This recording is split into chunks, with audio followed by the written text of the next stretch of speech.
Let's get into it. Look, moving different, you know I'm already custom made.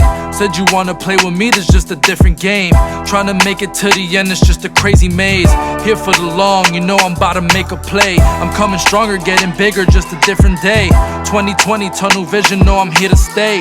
Told my mama I had to leave, she prayed for better days. When I came back home, was loving all the praise. Keep the real ones around, not only fuck with apes. Now we banging on the chest just like a bathing ape.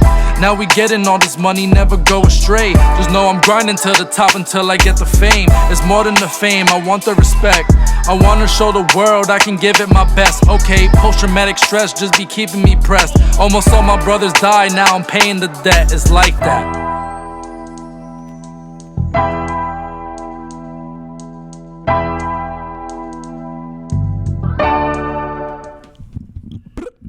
Welcome back, everybody, to Brothers in the Deep End Season 3. As we continue through this journey in this season, we have a lot of amazing stories, a lot of amazing guests, and we can't thank you guys enough for helping support us in our journey through this season. All the likes, all the commenting, all the sharing, we can't thank you guys enough, and if we can change one life, that's all that matters to all of us. All right? All right, man. So I'll bring this in. Today we got my man, Bob, a.k.a. Super Saiyan Bob. Many of y'all have probably came across his Instagram. It's called SSJ Bob. Yes, sir. And he's known for his ridiculous strength and the stunts he used to perform at his old college. That crazy shit I used to See that shit? see it. Flexing on real fast. I try. Flex. Ooh. So the first time I came across Bob was on the IG Explore page because mainly my feed is fitness, motivation, hip hop. So, you know, if you got a lot of traction behind your thing with fitness, it's going to pop up on my feed. So I see Bob, I'm like, oh, let me check this kid's page out. So I noticed he was strong and athletic as fuck, just pure and natural. It wasn't like nothing like, yeah, it was just natural. And you could tell when someone's just different in that lane. Like when I was playing football, I could tell, oh, nah, this dude's a beast. Or nah, you know, so I could just tell. And when I came across the page, I'm like, damn, this guy is fucking strong as shit. And he's around my age group. And mind you, another thing that drew me closer to Bob was that he was in college. I'm in college. Again, similar age group, so I related to him in a sense. So I'm like, all right, let me check out the rest of his page. Then I see him doing these crazy fucking stunts. I'm like, nah, the boy just different. But at the end of the day, he's still being himself. Like, he's still being Bob. So long story short, I'm following up on his journey and what the case may be. And, you know, I saw that Bob started to hang out with Black Tom Cruise, and many of y'all may have known Black Tom Cruise as Big O. I call him Big O, aka Otis, and I also followed along his page as well here and there.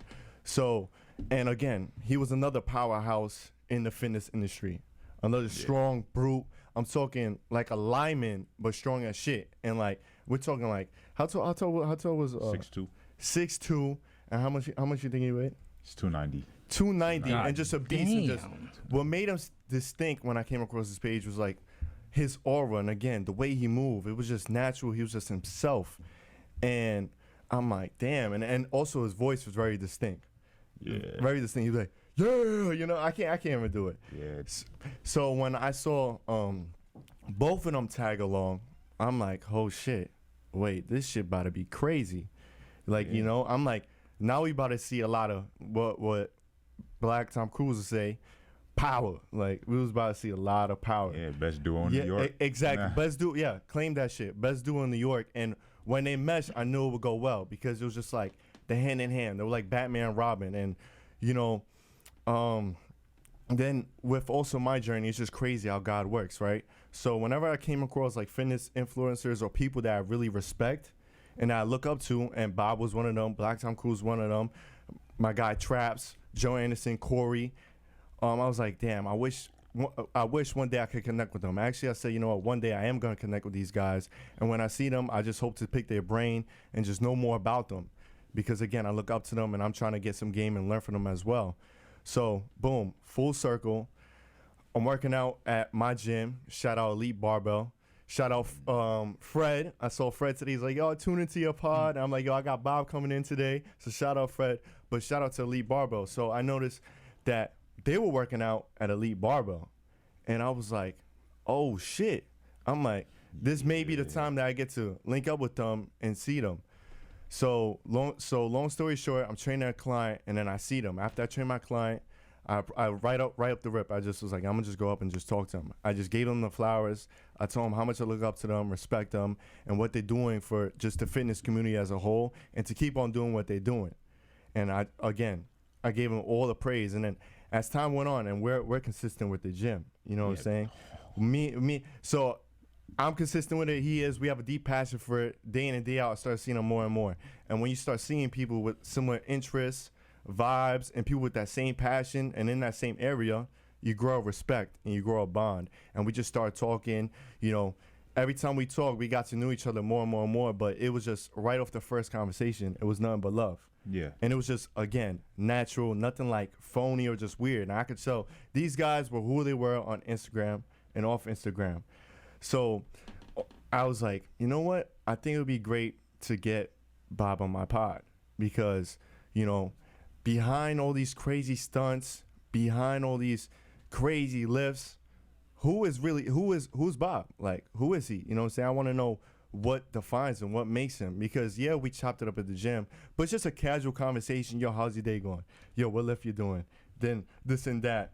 And also, rest in peace, my guy, Big O.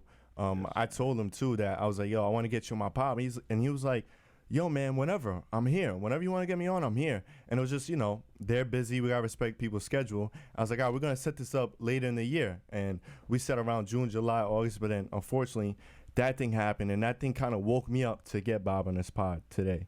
I was like, you know what, Bob, let's set it up. I seen him do a pod. I was like, all right, no, now's the time. Because we need to know the story behind Bob. And, like, for anyone that's just trying to find validation as to what they're doing, anyone in our similar age group or higher, especially those in the powerlifting community, I know Bob has a major influence and a lot of people look up to you. You don't even know that. So thank you for being here. Thank you for coming. Hey. And again, this is God's plan right here. And just, Bob, if you could just take us back, you know, to your foundation, your childhood, and, you know, and who raised you, your parents, and what the case may be. Yeah, I grew up like any normal troubled child, Brooklyn, New York, and the family wasn't all that tight. My mother and father always had troubles. So what made you a troubled child? What made me a troubled child? Well, I was kind of a bad kid. I was always talking back to my parents, specifically my mother. But you know, I love my mother. My father, I would always get beatings. I remember this one beating I used to have when I told my sister, I don't know why I told her this. I told her, you know, you're gonna have big breasts when you get older. I don't know why I told her that. I don't know why I said that, and then I remember my father just hiding in it. He just whooped my ass badly. You get beat with trees, the tree branches. Yeah, you get from the Caribbean. But we were Rastafarians and we were really, really, really strict. And I guess that strictness carried over to me being more disciplined, but it all started from then. Me being 5, 6, 7, 8, the household was pretty strict. I was kind of troubled. School, I was bad. But I would say my father did keep us in check. I was gonna say though, I know like with the world we live in today, a lot of people also don't agree with like their kids getting like beat. I know it's a sensitive topic for certain people, but like, do you feel, in your opinion, that like that shaped you to be better or helped you to be better and disciplined? Or do you think like if you weren't hit and you were like maybe disciplined in a different way, it would make you feel or make you like be a different person you are? Definitely shaped me. It's good. Beating your kids, hey, sometimes they need to because I have a 7-year-old brother, and I mean, we're all older now, but he's the youngest one by far. It's a huge gap, and he gets away with a lot of things, and he's not beaten as much. So yeah, times have changed. You know, I got disciplined by that. You know, I used to be like, I hate you, Mom. But like, you know how we all used to be it shaped me to the person I am today, and it disciplined me. We all need that little tap. You know what I'm saying? And sometimes you gotta get burnt by fire to realize, all right, you can't do this. I was reading a book by James Allen. I don't know if it was As a Man Thinketh or From Power to Power. He was like, sometimes humans gotta learn a lesson, right? Sometimes through some evil. So if you do the wrong thing and get disciplined, and you notice that's not the right thing to do because you got punished for it, you won't do it again. So that's the same thing. So you talked about your father. What type of impact your father had on your life, and like, was he strict? When Impacts he made, I'll say he definitely always made me want to become a better athlete or get stronger no matter what. I remember him doing handstands, and I always wanted to do it longer than him. I remember him. Anytime we go to the park, I would want to race him. The goal was to beat him, and just beat him. I was always been competitive. And it started off with him. How about your mom? Did your mom like have any impact? She was working a lot. She was working a lot at the time, so not in an early age, I would say, not as much, but I definitely remember a lot of the competitions, push-ups too. I always wanted to beat him in push-ups. Yeah, that's crazy because my dad used to do the same thing, like handstands, push-ups, and we used to race. I'm like, nah, I want to be better than my father, and what the case may be. And how was your relationship? It was tight before he put his hands on my mother. I'm not gonna lie. We spent like a good day in the police department, and then that was literally the last time we seen him. We ended up moving, going to the shelter, and the relationship went from 100 to room. And what age did you see him do that to your mother?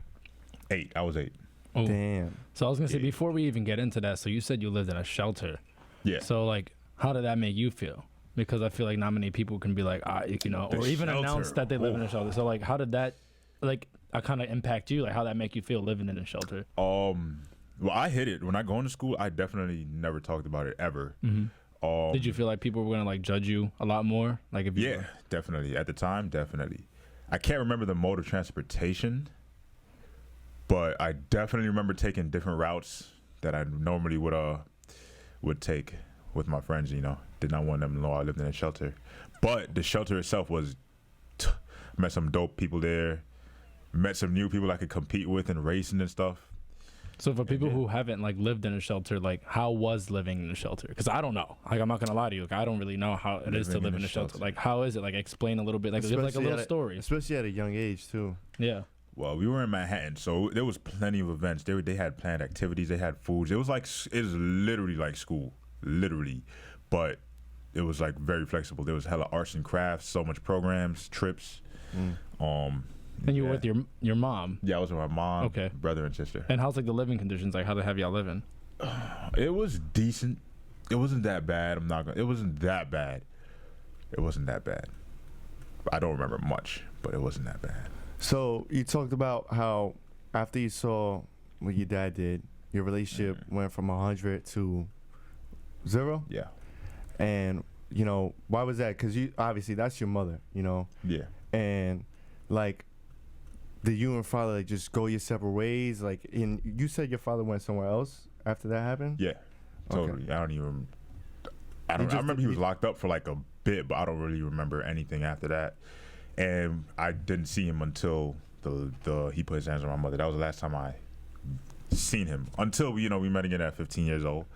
But yeah, the relationship went from 0. And how was that growing up without like your father being there from like 8 to like now per se? Yeah, because I was gonna say your dad sounded like he had a very big impact on you growing up. You guys were very competitive together, obviously in a very good way, in a healthy way. Yeah. You know what I'm saying? So like, how did that make you feel from like at least like looking up to someone and being like with someone to being like, oh, like this isn't the person maybe I think he is, Well, I honestly didn't really change much, but I would say the biggest impact would be we stopped being Rastafarians, I guess I'd say. Because he was like, I will say he definitely imposed that on us with control, being a Rastafarian, which impacted what we ate because we were vegetarians, impacted everything, what we wore.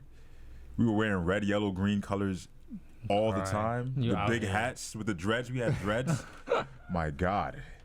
It impacted a lot. And as soon as he left, it's like it's like a little bar. Although we loved him, it was like you got hang. Yeah. It was like a little like a little fresh air and breath and a little bit more freedom. Because again, he was controlled, kind of had you in that system, you know? And that's how old school heads are, at the end of the day too. And like, especially with your culture and what the case may be, like fathers back in the day were really like, all right, this is the way, This is the very traditional way. and at we're our just gonna house. we're just gonna stick to it. So with him, when he's not there no more, it's like, all right, now Bob could probably be who he wants and kind of find him, and Yeah.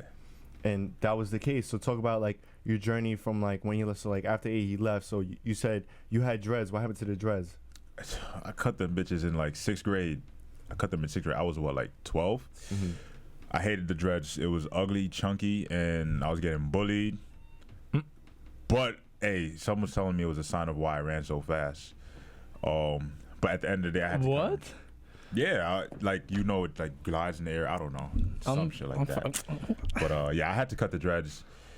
6th grade was game changer for me. 6th grade, discovered I was a better athlete than ever before. I cut the hair, had waves. 6th grade, I was feeling myself. I was gonna say, so you said you got bullied. So how did that really make you feel? Like, did you take that experience and use it for like better, or did you like let it beat you down a little bit and then you had to like bring yourself up? Honestly, I just let it slide. Neither shit. I just ignored that shit. 6th grade, I just let it slide. It didn't make me better. It didn't make me worse. And you never got into like fights or anything? Because you said you were a troubled child. I so when you did say get in a that, fight. I did get in. I don't even want to bring this up, but I got Bring it up. Bring it up. Bring it up. It's a fruitcake moment. Let's see. Some guy was slapping me on the butt. No, Playing no. those fruitcake. No man. You know how kids are? They be joking. Yeah, and yeah. shit. Like, Nah, but you gotta respect people's space. yeah, and Rastafarians are still like serious. They don't play gay shit at all. No, no offense. Yeah, blah, yeah. blah. And I literally just turned around and I punched him in the face after he did that. And Oh, nah. that was my first suspension. He ended up breaking his leg, and Breaking his leg because you punched him in the face? yeah. He It probably was- stumbled. What He the probably Yeah, like the J.R. Smith. like you probably like he hit him right, and then just the force, and then probably Yeah. he was trying to like Yeah. get his balance, just broke his leg. Dude, really Super Saiyan out here, That bro. was- No that cap. He went boom. that was my first fight.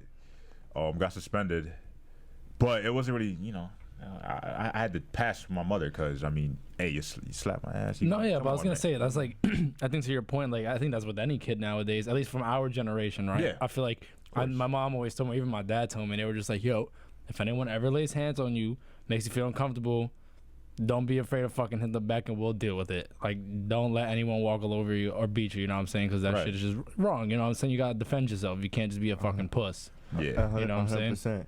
And before we get into like your middle school days, I just have one more question regarding your father, and then we could just move on from that. When you met him at 15, was there like any like difference in the relationship? Did you guys find closure? I will say I faked finding closure, I guess I could say, because, like, I guess I made it seem like everything was okay, blah, blah, blah, but then I was like, no. It wasn't okay, and plus I was super desensitized to him because I haven't seen him in so long. And you So just get it's used like, to it. yeah, I've been got used to it. Yeah, And it was it's, just like, it's hard to come back in someone's life. Yeah. and you've been out so long, and it's just like the last thing you remember is that, and like we didn't really talk about it since then. Yeah. And I'm your son, I look up to you, and it's just like you did that, like damn, but you had to keep life going, and I commend you for that, because as a young kid, you continue doing what you got to do, and it seems like, maybe I'm wrong, but it seems like you didn't really let it get the best of you, because Not some at people all. when they see that, it could really have trauma on them, and they don't know how to cope with people socially or what the case may be, or whenever again someone play fighting, it could bring that PTSD real fast. I'm so Yeah, serious. some people. Yeah. I was gonna say, how'd you come to that closure? Like, how did that happen that day of? It wasn't real closure with me. I would say like he thought we were gonna start, becoming a family again or some shit. Start meeting more. So I guess it was like he thought it was gonna be closure. It was closure for him at the day, but then after like the first week of horrible communication, it was like, oh, I guess it isn't what it is, Yeah. And Makes sense. talk about those middle school days. So like, you talk about you getting bullied, and how did you break out that phase of like, again, yeah, you fought someone that try to pick on you, but how did you come across like not getting bullied or like getting yourself like comfortable around people per se? Middle school started in 7th, 8th grade days. Literally, I just joined them as far as hanging out with them. It felt good to be part of the cool kids, and I'm not gonna lie, we How did you join them though? How did you join them? The I was cool kids. I was Ethan was a cool I was kid. the fastest kid in middle school, and everybody else thought that was cool. On top of being bullied, I was the fastest kid in middle school. So me having that, I guess, Drew people closer to you. yeah. I think, yeah, like exactly what I said in the intro. I'm about to just tie in the dots real quick. What's in the intro, right? I'm looking at the Explore page. Boom. I looked in your page. I'm like, holy fucking shit. I'm like, this dude is fucking strong. And I'm like, no, and he's big. He's solid. And again, it was just like, you could just tell, you know? You could just tell when someone's just different. And I was just like, nah, it's just natural for this kid. And he's just talented with it. So I think, again, in elementary school, when a kid sees something different, especially me, oh, he's fast. Nah, we got to hang around him. We got to get cool with him. And it just, people just lure onto you. That's always how it was, though. I feel like even in middle school and like when we're all younger, when you see Yeah. something that's a lot different and someone, you know, is like the new person or like they're really good at something, everyone's like, like, So oh, it hang sounds out. like you didn't join them. It sounds like they joined you. No, I joined them. They was wild. And after school, I would join their little crowd, and we would like. And you would just be like, yo, I'll stand out with them or with the kids. Nah, I wasn't standing out. They were doing some crazy shit, like terrorizing other schools. We had beefs with other schools, and I was part of the school. I mean, yeah, I was part. This of my is middle school? This Yeah. was 7th grade. Damn, 7th you grade. wildin'. Yeah, we were bugging. It was bad. There was even a moment where one of the kids from Kappa 7 brought a gun. What? And What it was- middle school you went to? Eastside. That was my high school. I went to Achievement First at Endeavor. Oh, shit. Female person. I don't know that, but it sounds pretty dangerous. We only dangerous. Yeah, Damn. but the kid, I just joined them. We started going crazy, and that was when my personality developed a little bit, and I started liking the wild side. And yeah, And- I switched schools going into 8th grade for the better because I needed to switch schools. But the school I switched to was even worse. MS61. I heard that? about that. Yeah, Yeah, I it's heard of. bad. It sounds like I'm not even gonna say it, but okay. But yeah, and talk about that like MX61 per se. How was it so bad? MS61 was horrible. Right now, like there's a hella gang members that come from That school? yeah, and they're literally 3 years younger than me, and now they're like notorious. It's Oh. kind of it's wild. So probably when you see like those things on the news, and probably name you like, oh, I think I went Yeah. to middle school. Oh, Yeah. Okay. You don't even need to say anymore. All right. So let's talk about high school per se. You know, you kind of opening up more and just developing and just growing. You know, you're saying you're growing within your personality. You kind of find yourself. So let's talk about high school because high school, and then college is like a crucial moment to us finding who we are. Yeah. I would say. High school had a nice little growth spurt. I don't know what happened. I grew to 5'7" and I was like 160, and on top of being fast, I was strong as hell. Easily When I the tell most ya. athletic in the school. It's bullshit. Man, And, it's fucked up, man. That was when I felt like I was a little more popping. And bullying out the window, definitely none of that. Yeah, no one was messing with you. I was no, what the fuck? I wasn't playing any sports at the time, except I did track the following year, sophomore year. And yeah, I was just an athlete, and I was getting more attention, hella of attention actually, from the upperclassmen, the teachers. I was arm wrestling the teachers. Oh my god, Danny, I was arm wrestling mad teachers, man. It was crazy. And did you join any teams in high school, or was you playing basketball? What was you? That ended up being junior year when I first found basketball. I found basketball so late. I found basketball, and I was so bad at it, 11th grade year. But I quickly got way better because, you're naturally athletic, and then you start developing quickly. I wanted to do big things with basketball, so I was working hard as hell. I even wrote my college essay on Basketball. training in the snow, all that. My work ethic is unmatched. And I think it translates to Yeah. why you are powerhouse in powerlifting and and fitness per Facts. se. So let's just go into college. I think he answered everything about high school, right? Yeah. Unless you have another question. No, I think I'm ready for college. Yeah. College. So, yeah, let's talk about college. Like, what was your why did you go to the school you went to, and what the case may be? Because I was say now you're a little older, so Yeah. now you obviously are a tank, and now you obviously like know what you're capable of. So like, how does college like affect you or take you to like this next level like of your powerlifting career? College, I had no idea what I wanted to do. It's like no one I was does. basically free. I knew I wasn't going into the school playing a sport because I played basketball too early, but the goal was to make the basketball team. My roommate was part of the team, and we used to go head to head. Shout out to SJ Mark. That's his name, SJ Mark. Super Saiyan Mark, bro. Oh, okay. We went head to head, and I knew if I could go head to head with him. He was 6'3", I was 5'11". He was around 180. He was quick as hell. I was around 200. I was kind of quick, strong as hell, explosive. I was dunking, jumping, blah, blah, blah. The goal was just to make the team, be a point guard, and that's actually how I found powerlifting, lifting. I was trying to get stronger, and I would like to say I got so strong, too strong, that I developed a passion for getting stronger and stronger. And that's how I dropped the passion of basketball, but basketball is still my bae. I dropped that passion and switched to strength. And was there any like? So I see you do when I came across your page. I don't know what year it was, but you was in college, and I see you doing these like crazy stunts and everything on Instagram. What drew you to like posting on that on Instagram? Getting into powerlifting, powerlifting is kind of boring. It is boring. It's just the main lifts: squat, bench, deadlift. Yeah, but at college you was doing like I was trying to make it more fun. So I was trying to do things people never did before, like a Steinborn squat where you lean to the side and get the squat. Yeah, I seen that. I was like, go into it, jumping with the bar, box jumps without your hands on the bar, bell. I was just trying to do things no one ever did before, and literally you'd have to dig deep to find someone to do it, and you still can't find anybody doing it. So that was literally my goal. Doing a whole 200 feet walk with the barbell on my back with no hands.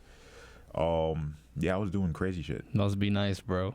I was gonna say, so I'm really curious to know. So Ethan said he found you on Instagram, right? And I'm assuming at the time you were obviously popping, and like you started developing like a bigger following, because I look at your following now and it's pretty big. So like, when was that moment where you were like, oh shit, like I'm fucking popping? I'm assuming this was during college, correct? Yeah. So when was this day that Super Saiyan Bob was built on like the social media platform known as like this fucking Aki fucking tank?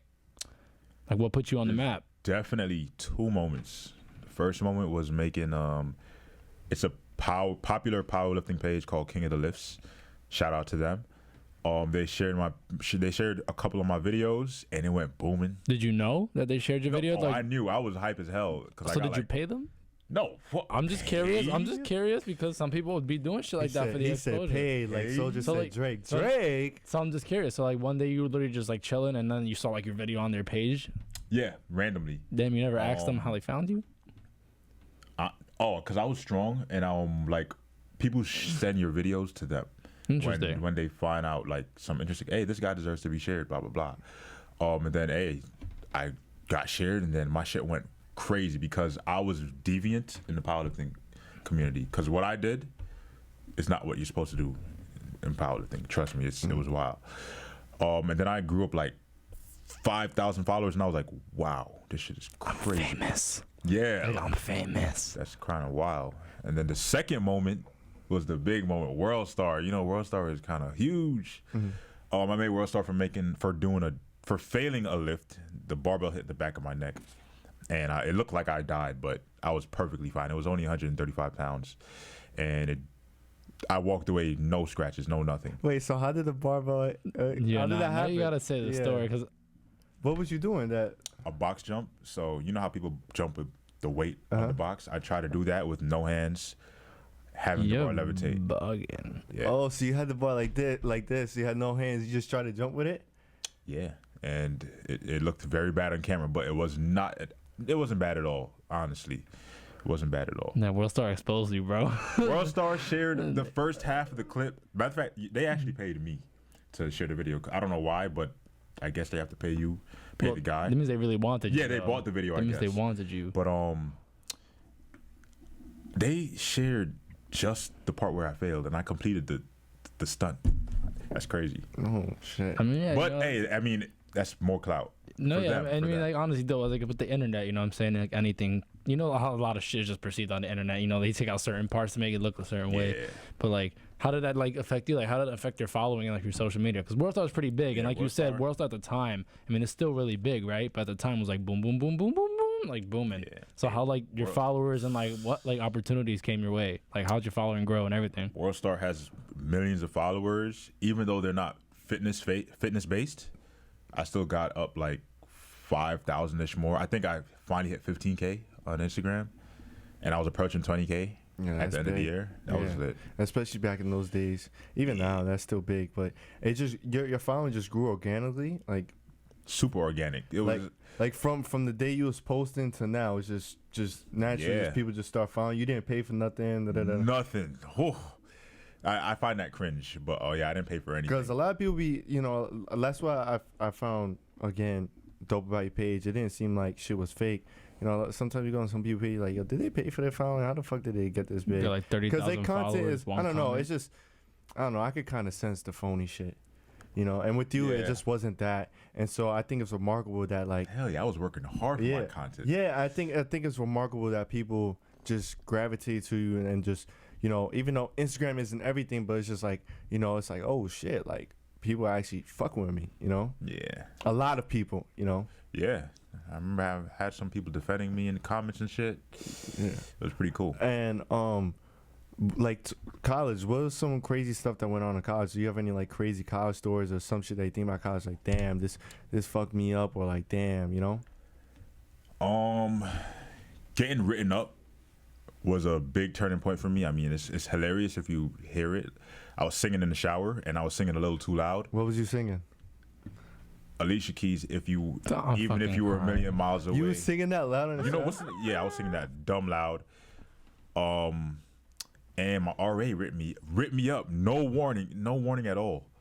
And that gave me the vibe of, yo, fuck this shit. The fuck. And he was living right next to me, right next door. So I was like on a revenge type of vibe. Very immature of me, but still, I was like, fuck this shit, blah, blah, blah. Every time walking back into the building from class, I was like, yo, I don't want to see you in there. All that, you know. Mm-hmm. And then, since you was trained to like, when you went to college, you wanted to be a part of the basketball team, right? Yeah. So, with training with that, with basketball being passion, you're like, damn, I need to get stronger. And then now, you go into like, I'm kind of liking this way more, and this is just like growing for me. Like now, my page is popping with it. Like, do I really want to play basketball?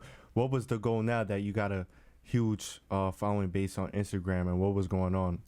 The goal was, I knew I was supposed to compete eventually because I still haven't done any powerlifting meet, and I was strong as hell. I could contend for a state record, but I never competed. So the goal was to get a state record, more recognition, boom, as well as me validating my strength. Mm-hmm. So that was And dope. I remember in our first conversation we had, I was like, yo, did you finish school? Like, what happened at college? And you said, nah, bro, I don't know. You know, so what happened with, you know, college and just finishing along that journey? I ended up not returning to college. Did not want to. Nope. I ended up chasing the social media, and it was a horrible idea. I had about 30,000 followers, and I had a meal prep company that was paying me at the time, and I was trying to live off that, and it was a horrible. And I tried to make programs. I made a little off programs at the time, but you definitely don't want to go that route. But everything worked out for me. I would say everything happens for a reason. What made you say, all right, what was the semester? It was like, all right, I'm not going back to college. And what was that, like, that point? So what was it, your junior year? Junior year. My grades started dropping, and literally, I had no motivation at all to even go back to the school. Because of the social media? No. It wasn't because of social in media. The social media was just another distraction at the time. Actually, it was just a distraction. Mm-hmm. It was really class and getting written up that really. Class you just found, what was you studying? Health and wellness was my major. And class was just getting boring for you? It's just like, Classes were getting boring. I did love the science. I always love sciences because research always gets, there's always something to research. I loved it. But when it came to classes like Spanish, I know gen eds. When it came to the gen eds, statistics, I was like, fuck. So then you're like, all right, if I'm going to return to school, nah. So you was like, I'm not going to return because I got 30,000 files. I got a meal prep company paying me. And then you was doing programs too? They wanted me to do classes during the winter out of pocket, and I was like, nah. I could relate to that though, to be honest with you. Like, if anyone's listened to like my story, my episode on this podcast, I spoke about how, like, and the same thing for me my junior year. I kind of like lost a lot of motivation in college. I fucking hated it. Like, I'm sorry to say, bro. Like, I really fucking hated it. It's a great college. Shout out to Marist, great college. But I personally just felt like I wasn't doing anything. I felt like I was wasting my time. So at the time, like, I saw a better opportunity, just like you, right? Because I saw a lot of growth that I think that can come out of this. So I obviously deployed to Afghanistan. I took a whole different route compared to you. But like, when I came back, I was a lot more motivated to finish up because I think that break really showed me, like, I think a lot about myself that I really, like, appreciated and enjoyed, and now I appreciate things a lot more.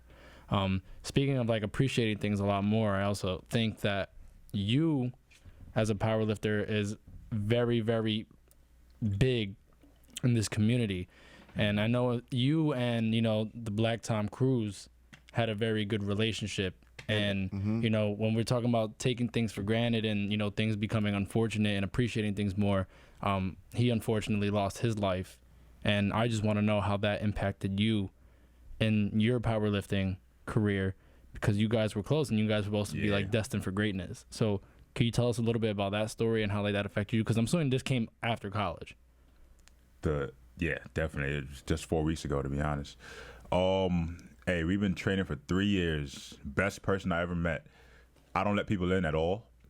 And meeting him was literally changed everything. Changed me as a powerlifter, as a person. How so? How it changed me as a powerlifter because I got strong as hell meeting him. He exposed me to new environments, different states, and we would go head to head competitively. Changing me as a person. He was just a vibe. He was an energy, good energy to have, and it made my energy popping as well. How did y'all link up? Because when I saw you link up, I'm like, oh shit, did they like meet you on social media, like as of like how I kind of like sort of met you? How did it come about that you guys linked up? It was random as hell. We never DM'd at all. Random as hell at an LA Fitness in Brooklyn. I forgot the location, but I remember I was about to hit my top set, and then I seen him, and I was like, hey, I know this guy is Larry Wheels' spotter. So let me do some shit and impress him or some shit like that. That was my mindset. And I tried to squat 640 pounds. Yeah. And then he came behind you. He noticed. Yeah, I asked him for a spot. And then he came to, he was like, yeah, like, let's go. Yeah, actually, yeah. Yeah. And then from then on, like, how did y'all like go about it? He was like, yo, like, you should come lift. Like, what was the story with that? How did that follow? Yeah, we exchanged contacts, and then we ended up going to a powerlifting gym instead of an LA Fit, and the powerlifting gym was called Mount Vernon Barbell in New York. And that was the next day? No, that was the following weekend. And he just picked you up. He's like, yo, you're gonna come. Yeah, picked me up, and from there, literally second first meetup. Yeah. And then from then on, just. That's what she wrote. It was a legend, fucking legend. 3 years. It's kind of wild. Yeah, 3 years. That was like you said, like your best friend, your dude. So like, I remember when we was talking in the gym, and when I saw the posting about him in the hospital, I was like talking to him. I'm like, oh shit, it's just crazy because like we was just talking about how like life is just weird and strange, and then boom, that happened. So like to reiterate on Casey's question, like. How did that like make you feel? What was the feelings you was going through and during that process? I was trying my best to stay occupied because in the hospital, I'm thinking, all right, he's definitely gonna recover. Yeah, we was talking about that. We was like, yo, he's gonna. Remember we said it's gonna be a long get back. Yeah. And I was thinking that too, like, yo, he's gonna, because we know Big O, like strong-willed. We know his mental, and you know him best. So like, yeah, he's gonna bounce back out of this. He's just right now physically fucked up. Okay, yeah. Honestly, I bet he was thinking the same thing. Like, I'm out of commission right now, but fuck it, we gonna hit it back in a few weeks, months, whatever it may take. Shit, I was feeling sad as hell. I was working and trying to stay focused, basically. But yeah, just letting time fly, because that's my way of dealing with a period of. I don't get depressed at all often, really. But if I'm like to deal with depression, like quarantine, for example, I would just try to let time fly, sleep through it, work through it, or train through it, and boom. And that's what he was doing when he was in the hospital. Like Yeah. Sleep, train, just going about your day. Because again, that was your homie. That was the guy you was lifting with. That's like if something happened to Casey, you know, I don't know. I'll be in a big fog, brain fog. So when you got the news about like his passing, Yeah. like where was you at, the stage of your mind mentally, and tell us the story behind that. I was literally at work, personal trainer. I was not picking up my phone at all because I don't like looking at my phone until after. And then my phone was blowing up. I was like, why the fuck is my shit blowing up? And then the first person I answered is my mother. And then she told me the news, and my mouth dropped. I was shocked as hell. And literally, I froze for like a good 5 minutes. I tried to schedule my next person, and then I could not even Nah, do you it. I can't. couldn't You even can't. do shit. He was frozen. That shit was insane. That shit was insane. And what was going through your mind? Like, yo, my guy was just Literally just the words. yeah.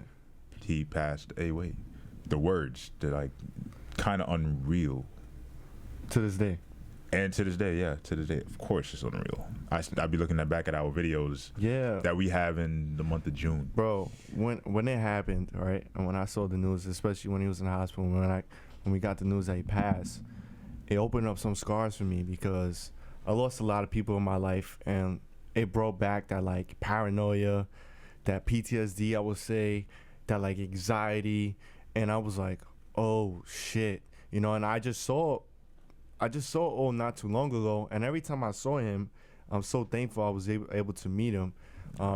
He was kind to me, and it was just good vibes. And I don't know, he just like, when I saw him, it just lit up my day a little bit more. And we always just had good conversations, pushing each other, motivating each other. It was never no malice on his end. Same with Bob. It was never no like I didn't feel no type of like uncomfortableness around him. Like I felt like I knew them for years, but I just knew him for a couple of months, weeks. So when that happened, I was traumatized. And I looked at your page, and I was looking on his page. I'm like, bro, dude was just here, and I'm just like, I can't believe this. I was sad. You know, I kind of coping with it better because I'm praying every day, every night. I'm finding my balance again. But it took me a while to kind of overcome it. And like, what do you do to like cope with the passing of Big O? What did you do? I just try to keep moving, keep training. And I mean, I'll be looking back at our videos. It kind of helps, I guess, looking back at the videos, but then again, it kind of opens up scars. Like, it kind of hurts more than I can't look back in his page because when I do, I get sad automatically. I just get like, whoa, I don't even know what to say, you know? Yeah, I feel you. Yeah, man. I feel you. I'd be the same thing with my old videos on Instagram or YouTube. It's like, damn, literally, it's crazy. And you know, it's crazy to say like, you know, like these emotions you been feeling or what the case may be, because I was like, I can only imagine what Bob was going through, but I know you're kind of like to yourself per se, as you said, and you don't really let people in and don't really show it, because if you go on your Instagram, it's just, you know, you doing these crazy lifts. Again, you'll show your little personality, like your fun, your goofiness, and what the case may be. But it's not like you go on your story and you're talking about this how I'm feeling, da. You just, you know, showing like you're basically a vlog of like your journey of lifting, working out per se. Yeah. So I really commend you for just, you know, being open about that per se. And like, I'm gonna just like bring the two together, because it's kind of like it didn't really make you desensitized, right? But it's like how like your father just left too. Like your father was your dog, and then boom, when he left, it was like oof. And then like this with O was different though, because O was kind of like a limelight to your life. You know, it was just like the 1 and 2 combo. And so when that happened, man, just damn. I don't even know what to say. Right.